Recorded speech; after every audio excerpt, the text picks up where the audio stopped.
حضرت مریم وہ پاکباز اور پاکیزہ عورت ہیں جن کے نام پر قرآن مجید میں ایک پوری سورت اتار دی گئی، اور قرآن پاک آپ کی پیدائش، پرورش، کفالت اور آپ کے ہاں حضرت عیسیٰ کی پیدائش کے واقعات کو کھول کھول کر بیان کرتا ہے تاکہ لوگ اللہ تبارک و تعالیٰ کی محبوب بندی کے بارے میں کوئی شک و شبہ نہ رکھیں۔ حضرت مریم علیہ السلام حضرت داؤد علیہ السلام کی نسل سے تعلق رکھتی ہیں۔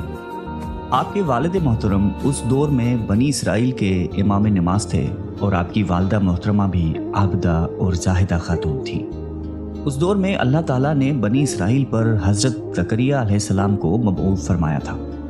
جب حضرت مریم علیہ السلام کے والدہ کی ہاں اولاد نہیں تھی تو انہوں نے اللہ کے نام پر یہ نظر مانی کہ اگر ان کے ہاں اولاد ہوئی تو وہ اسے بیت المقدس کی خدمت کے لیے وقف کر دیں گی۔ اس وقت کے رواج کے مطابق جو لڑکا اللہ تعالیٰ کے نظر کر دیا جاتا وہ نہ تو شادی کرتا تھا اور نہ ہی دنیاوی مشاغل میں دلچسپی لیتا تھا، صرف عبادت گاہ کی خدمت کرتا اور خود عبادت میں مشغول رہتا تھا۔ حضرت بی بی مریم کی والدہ نے بھی بیٹے کے عطا کرنے کی دعا اس لیے کی تھی کہ رواج کے مطابق عبادت گاہ کی خدمت کے لیے تو صرف لڑکوں کو قبول کیا جاتا تھا، لڑکیوں کے لیے یہ اجازت نہیں تھی۔ چنانچہ بیٹے کی جگہ جب بیٹی پیدا ہوئی تو ماں کو یہ فکر ہو گئی کہ اس کی نظر قبول نہیں ہوگی، کیونکہ دستور کے مطابق لڑکی نظر کرنے کی ممانعت تھی۔ اسی کشمکش میں اللہ تعالیٰ سے یہ دعا کی کہ اے رب، میں نے تو لڑکے کی درخواست کی تھی، لیکن جو اللہ تعالیٰ کی ذات بابرکت کا علم ہے وہاں تک انسانی سوچ کیسے پہنچ سکتی ہے؟ اللہ تعالیٰ نے جس لڑکی کو پیدا فرمایا تھا اس سے دراصل مقدس ماں بنانا مقصود تھا، جس میں سے ایک عظیم الشان مبارک و مسعود بیٹے نے پیدا ہونا تھا جو پیدائشی نبی تھا۔ بہرحال حضرت مریم کی پیدائش ہو جاتی ہے اور مدت رضاعت ختم ہوتی ہے تو آپ علیہ السلام کی والدہ محترمہ آپ کو بیت المقدس لے جاتی ہیں تاکہ مجاوروں کے سپرد کر کے اپنی منت پوری کریں۔ وہاں مجاور جھگڑنے لگتے ہیں، ہر کوئی یہ چاہ رکھتا ہے کہ حضرت مریم کی کفالت اس کے سپرد کی جائے۔ پھر یہ فیصلہ ہوا کہ مجاورین وہ قلم جس سے وہ توریت لکھتے تھے پانی میں چھوڑ دیں، جس کا قلم پانی کے بہاؤ میں بہنے کی بجائے الٹا بہے وہی حضرت مریم کی کفالت کا حقدار ہوگا۔ اس مقابلے میں حضرت زکریا بھی شامل تھے۔ ان کے قلم کو اللہ تعالیٰ نے پانی میں بہاؤ کے الٹے طرف بہایا اور ان کی پرورش کے حقدار ہو گئے، اور بی بی مریم کو اللہ کی منشا کے مطابق حضرت زکریا کی کفالت میں دے دیا گیا۔ حضرت زکریا کی بیوی حضرت مریم کی خالہ لگتی تھی، اس لیے ان سے بڑھ کر ان کی پرورش اور کون کر سکتا تھا۔ اسی طرح حضرت مریم بیت المقدس میں رہائش پذیر ہو گئی۔ آپ کے لیے ایک کمرہ مخصوص کر دیا گیا جہاں حضرت زکریا کے علاوہ اور کوئی نہیں جا سکتا تھا۔ آپ دن رات اللہ تعالیٰ کی عبادت میں مشغول رہتی تھی۔ جب بھی حضرت زکریا آپ کے پاس آتے تو وہ حیران ہوتے کیونکہ آپ کے پاس بے موسم پھل موجود ہوتے تھے۔ گرمیوں کے پھل سردیوں کے موسم میں اور سردیوں کے پھل گرمیوں کے موسم میں آپ کے حجرے میں موجود ہوتے تھے۔